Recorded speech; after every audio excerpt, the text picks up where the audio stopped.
Assalamualaikum warahmatullahi wabarakatuh. Siswa-siswi MTS Ma'arif NU 1 Kebasen yang luar biasa dahsyat.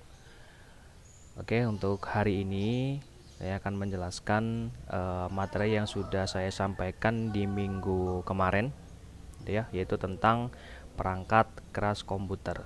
Tapi sebelum kita membahas itu, di materi-materi sebelumnya kalian sudah belajar tentang sejarah dari komputer. Jadi kalau kalian pengen mempelajari sebuah komputer harus tahu dulu sejarahnya seperti apa gitu ya. Bahwasanya pada zaman dulu komputer generasi pertama itu bentuk dan ukurannya itu sangat besar sekali ya. Kalian kemarin sudah baca di materi sebelum PHB, sudah saya kasih materi tentang sejarah dari perkembangan komputer. Bahwasanya perkembangan dari sebuah komputer itu perjalanannya sangat panjang sekali sampai akhirnya sekarang, yaitu di titik sekarang, yaitu pada komputer generasi keempat ya, dan sedang menuju kepada komputer generasi kelima, yang artinya adalah komputer generasi kelima ini adalah komputer yang memang bentuknya atau kegunaannya itu bisa menggantikan peran dari manusia. Contohnya apa sih? Contohnya adalah robot. Nah, robot adalah salah satu contoh komputer generasi kelima. Kenapa? Karena robot ini dia bisa menggantikan pekerjaan yang dilakukan oleh manusia. Contohnya adalah menyapu gitu ya.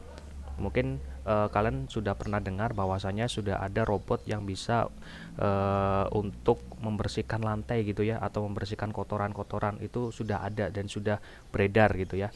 Jadi si tugas robot ini adalah dia tugasnya adalah membersihkan sesuatu yang berkotor atau sesuatu yang berdebu gitu ya. Yang dulunya pada komputer generasi pertama jelas tidak terpikir sampai tersitu ya, jelas tidak terpikir sampai situ. Kenapa? Karena komputer generasi pertama itu hanya digunakan untuk kepentingan-kepentingan tertentu saja dan hanya satu fungsi. Contoh misalkan komputer itu digunakan untuk strategi peperangan gitu ya, karena pada zaman dulu ketika komputer generasi pertama ya, komputer itu biasanya digunakan untuk perang, dan yang memiliki komputer itu biasanya bukan perorangan tapi satu negara. Jadi satu negara itu dia punya satu komputer, dan itu belum tentu ya. Tidak semua negara dulu memiliki komputer. Jadi negara yang memiliki komputer dia hampir 85% dia bisa memenangkan peperangan. Kenapa? Karena dia sudah canggih dalam strateginya. Sudah ada komputer gitu ya, sudah tahu letak musuhnya ada di sini, di sini, di sini gitu ya. Nah, negara-negara yang mempunyai komputer ini rata-rata ketika dia perang, 85% dia akan memenangkan peperangan dengan nuklir yang tadinya diluncurkan dari sini. Gimana caranya nuklir itu bisa mendarat tepat di titik koordinat yang dituju. Misalkan nuklir itu diluncurkan misalkan dari Irak, misalkan sebagai contoh saja. Kemudian targetnya itu misalkan di Malaysia misalkan. Dari Irak itu ke Malaysia kan jaraknya jauh ya, nggak mungkin roket itu jalan atau meluncurnya itu mendarat kayak gini, nggak. Jadi roket itu meluncur jadi ke atas, ke angkasa dulu, jadi ke langit supaya tidak menabrak sesuatu ya. Jadi setelah nyampe atas, nah dia baru nukik, mencari sasarannya di mana gitu. Itu jadi bisa meledakkan suatu negara itu dari jarak jauh. Nah itu hebatnya. Nah, kalau sekarang lebih hebat lagi, komputer pada generasi sekarang ini sudah multifungsi. Bisa kalian gunakan untuk mencari informasi gitu ya, browsing di internet, atau mungkin bikin database ya, misalkan bikin aplikasi, bikin game juga bisa. Jadi game juga dibentuk oleh manusia ya, dan pastinya dia menggunakan perangkat komputer. Jadi tidak menggunakan perangkat yang lain gitu, tak menggunakan perangkat komputer. Itu tentang sejarahnya. Kemudian kita sekarang masuk ke materi yang kemarin, yaitu tentang pengertian perangkat keras. Jadi perangkat keras itu apa sih gitu ya. Nah, perangkat keras itu apa sih? Jadi kalian kemarin sudah baca ya, pastinya sudah baca, jadi nggak perlu saya baca lagi. Intinya saya hanya menerangkan materi yang kemarin sudah saya sampaikan atau sudah saya kasih kepada kalian. Kalian baca sendiri. Nah, di sini saya akan memperjelas lagi tentang perangkat keras itu apa sih gitu ya, dan fungsinya itu untuk apa saja gitu ya. Jadi perangkat keras itu kalau di sini kemarin itu dibagi menjadi 3 atau dikelompokkan menjadi 3. Perangkat keras yang fungsinya dia sebagai input, satu ya, perangkat keras yang fungsinya sebagai pemrosesan, dan perangkat keras yang fungsinya sebagai output atau keluaran gitu ya, input, output, dan juga proses. Atau dalam kalau kita gambarkan dalam tubuh manusia gitu ya, ketika kita makan kan proses input ya, kita memakan itu adalah proses input. Nah kemudian setelah kita makan, otomatis makanan itu akan masuk ke dalam perut untuk dicerna. Nah ketika sampai perut, ini adalah sistem proses, sistem pemrosesan gitu ya, sistem proses. Kemudian ketika dikeluarkan, itulah sistem output. Sama halnya dengan komputer. Komputer pun kayak gitu, seperti itu. Jadi ada proses input, ada proses pemrosesan, dan ada proses outputnya. Nah, alat-alat yang terdapat pada proses pada hardware yang termasuk dalam input adalah ini, kemarin kalian sudah nulis ya, ada keyboard, kemudian ada mouse, ada scanner, ada mikrofon, dan juga ada webcam gitu ya. Nah, keyboard itu apa sih? Nah, pasti kalian sudah tahu ya, keyboard itu yang digunakan untuk apa, Pak? Nah, jelas keyboard ini digunakan untuk mengetik ya. Jadi kalau kalian pengen mengetikkan sesuatu di komputer itu harus menggunakan keyboard. Kalau nggak ada keyboardnya bisa nggak? Ya jelas nggak bisa ya. Mau ngetik pakai apa kalau nggak ada keyboardnya? Di handphone kalian pun ada keyboardnya kok, ya kan? Ketika kalian nulis kan pasti ada papan ketiknya itu. Nah, itu kurang lebih papan ketiknya urutannya itu sama dengan keyboard yang di komputer ya, dimulai dari QWERTY. Kalian cek coba ya, kalian jangan-jangan nggak tahu nih urutan keyboard itu dari mana sih, jangan-jangan urutannya dari A B C D gitu ya. Kalau dulu sebelum zamannya Android iya, ketika kalian menggunakan HP celiring, tahu ya HP celiring ya. Nah HP celiring itu urutannya A B C D E F gitu ya. Itu kan satu tombol itu ada berapa fungsi. Satu tombol digunakan untuk huruf A, B, C, dan juga angka 1, dan juga karakter. Banyak ya. Tapi kalau sekarang, kalau kalian menggunakan HP Android, itu keyboardnya atau papan ketiknya dia menggunakan QWERTY. Mungkin ada pertanyaan, Pak, kenapa sih papan ketik ini atau keyboard ini tidak diurutkan saja dari A, B, C, D, dan seterusnya? Kenapa harus dimulai dari key? Kenapa nggak dimulai dari A aja, Pak? Kan lebih gampang ngapalinya gitu ya. Jangan salah, ini sebelum terciptanya tombol QWERTY ini, sejarahnya adalah papan keyboard ini atau keyboard ini itu sudah melakukan berbagai riset. Dimulai dari urutan alfabet ya, dari A, B, C, dan juga Z. Ternyata tidak efektif ketika digunakan untuk menulis. Itu satu. Yang kedua, sudah menggunakan urutan yang dimulai dibalik gitu ya, dari Z juga sudah pernah. Intinya sudah melakukan berbagai riset dan ketemulah tombol QWERTY ini, tombol yang memang nyaman digunakan untuk mengetik gitu. Jadi kalau kalian menggunakan HP gitu ya, kalau kan menggunakan HP pasti menggunakan jempol ya kan, menggunakan 2 jempol ya. Kalau di komputer beda lagi. Di komputer itu kalian tidak menggunakan jempol ketika mengetik, tapi menggunakan 10 jari. Jadi 10 jari ini itu digunakan semuanya.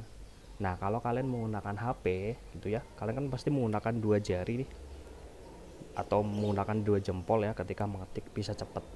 Nah walaupun urutannya sama, ketika kalian mengetik di handphone dengan menggunakan 2 jempol ini dan kalian mengetik menggunakan keyboard, itu jelas akan jauh berbeda sekali.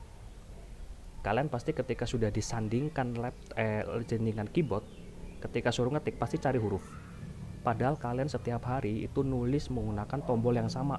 Perbedaannya adalah kalian ngetiknya itu menggunakan 2 jempol, kalau di komputer itu ngetiknya menggunakan 10 jari gitu. Jadi nanti ketika kita sudah masuk sekolah, nanti kita praktek satu-satu ya. Nanti maju ke depan satu-satu, kemudian mengetik sesuatu atau mengetik nama lengkap dan juga alamat itu menggunakan keyboard laptop gitu, karena jelas ada perbedaan.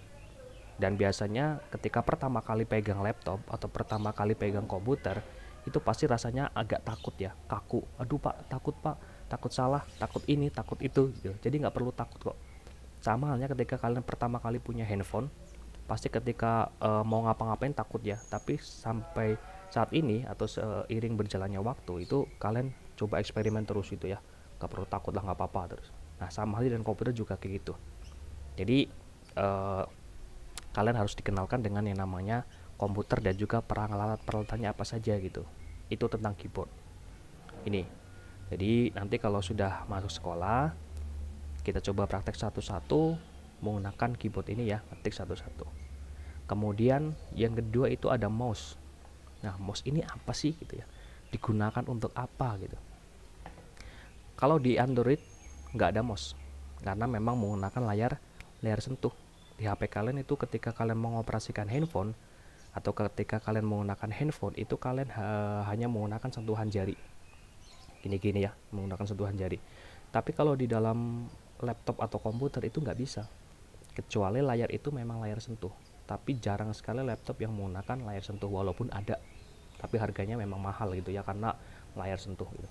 Nah, kebanyakan yang digunakan adalah laptop yang menggunakan layar biasa, yang pengoperasiannya itu tidak lepas dari yang namanya keyboard dan juga mouse.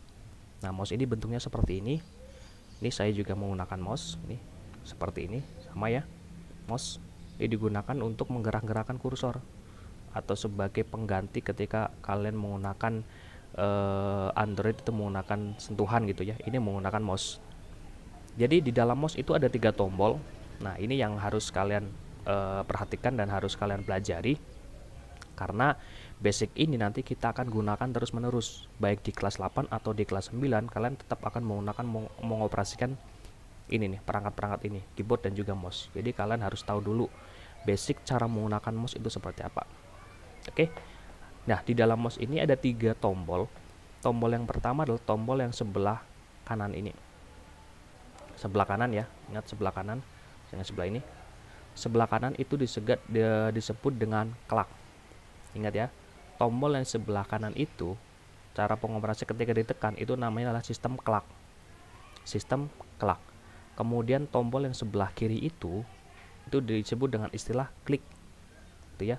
Jadi biasanya saya menggunakan klik dan juga klak. Ketika saya memerintahkan siswa, misalkan coba double klik, coba klik, coba klak. Jadi kalian harus tahu dulu istilah itu. Klak itu apa sih? Jadi ketika diperintahkan suruh ngeklak, kalian nggak bingung. Coba diklak. Jadi kalian harus tahu, oh klak itu yang tombol kanan ya. Oke, diklik yang tombol sebelah kanan atau ditekan tombol mouse yang sebelah kanan. Coba diklik. Nah, kalian menekan tombol mouse yang sebelah kiri itu. Jadi harus tahu istilah-istilah dulu itu dulu. Klak itu tombol mouse yang di sebelah kanan. Klik adalah tombol mouse yang sebelah kiri. Itu harus diingat-ingat, jangan sampai lupa. Karena itu akan kita gunakan terus sampai dengan kelas 9, karena kelas 9-nya kalian ujian itu menggunakan komputer. Klak dan juga klik, atau bisa dibalik klik dan juga klak. Gitu ya. Kemudian yang roda ini, yang tengah itu adalah scroll. Ini adalah roda. Gunanya untuk apa sih? Gunanya adalah untuk menggulung layar dari atas ke bawah atau dari bawah ke atas gitu ya. Fungsinya itu. Kalau kalian menggunakan handphone kan tinggal scroll gitu ya, scroll up, scroll down ke bawah gitu gampang. Tapi kalau kalian menggunakan komputer itu kalian harus menggunakan mouse dan harus menggunakan roda ini. Gitu, roda ini. Nah, itu untuk menggeser ke atas dan juga ke bawah. Nah, itu ya. Walaupun di dalam laptop juga sebenarnya touchpad, tapi itu nanti ya. Yang penting kita ini dulu, keyboard dan juga mouse dulu, peralatan yang memang sering digunakan ketika kalian menggunakan komputer gitu ya. Atau ketika menggunakan komputer, 2 perangkat ini yang sering digunakan. Scanner ya. Jadi scanner itu untuk nyekan. Misalkan kalian punya foto nih, foto dalam bentuk dalam bentuk yang sudah dicetak gitu ya. Nah, ketika kalian pengen foto itu biar tidak rusak gitu ya. Misalkan foto itu cuma satu-satunya, nggak ada lagi nih. Misalkan bukan mantan, foto siapa gitu ya, saudara gitu ya. Foto saudara itu cuma foto satu-satunya, itu dalam bentuk foto seperti ini. Nah, kalian ingin foto tersebut bisa abadi, itu caranya itu gampang sekali, kalian bisa menggunakan scanner ini. Nah, nanti ketika di scanner foto yang bentuknya itu dalam bentuk foto ini, itu kalian masukkan scanner. Nah, nanti ketika sudah di scan, dia hasilnya akan bentuk file. Nah, bentuk file ini adalah bentuk yang paling aman. Jadi ketika kalian punya file itu akan aman. Jangka kerusakannya itu lama sekali gitu ya, kecuali memang file itu memang rusak atau korup atau mungkin kehapus. Tapi kalau dalam bentuk foto ini mungkin 10 tahun 15 tahun dia foto itu kena air atau kenapa dia bisa rusak ya. Tapi kalau file itu enggak, asalkan kalian penyimpanannya benar, cara menyimpannya benar, itu pasti dia akan aman sampai 20 tahun 50 tahun gitu ya. Itu. Kemudian mikrofon, mikrofon juga sebagai input. Nah, ini mikrofon. Yang kelima adalah webcam. Itu. Jadi kemarin kalian baru sampai sini ya. Untuk materi selanjutnya nanti kita sampai masuk ke tahap pemrosesan, tapi itu nanti dulu. Kita bahas yang ini dulu. Jadi ini adalah perangkat hardware yang termasuk ke dalam golongan input. Jadi perangkat itu dimasukkan, kemudian diproses ke dalam komputer, kemudian di-outputkan. Nah, ini adalah alat yang inputnya atau alat masukannya. Kalau ibaratnya di dalam tubuh manusia itu ada gigi sebagai alat input ya, kemudian ada lidah, kemudian ada tenggorokan. Itu adalah alat yang digunakan untuk memproses atau memasukkan makanan ke dalam tubuh kita. Sama halnya dengan komputer. Komputer juga sama. Ini adalah alat yang digunakan untuk memasukkan atau untuk memerintahkan apa yang kita perintahkan ke dalam komputer gitu ya. Apa yang kita mau itu diperintahkan menggunakan alat-alat ini. Itu inputnya adalah ini. Gitu ya. Kalau lebih seperti itu, nanti di materi selanjutnya kita akan bahas tentang pemrosesan dan juga output ya. Sampai hari ini mungkin cukup hanya itu. Terima kasih. Wassalamualaikum warahmatullahi wabarakatuh.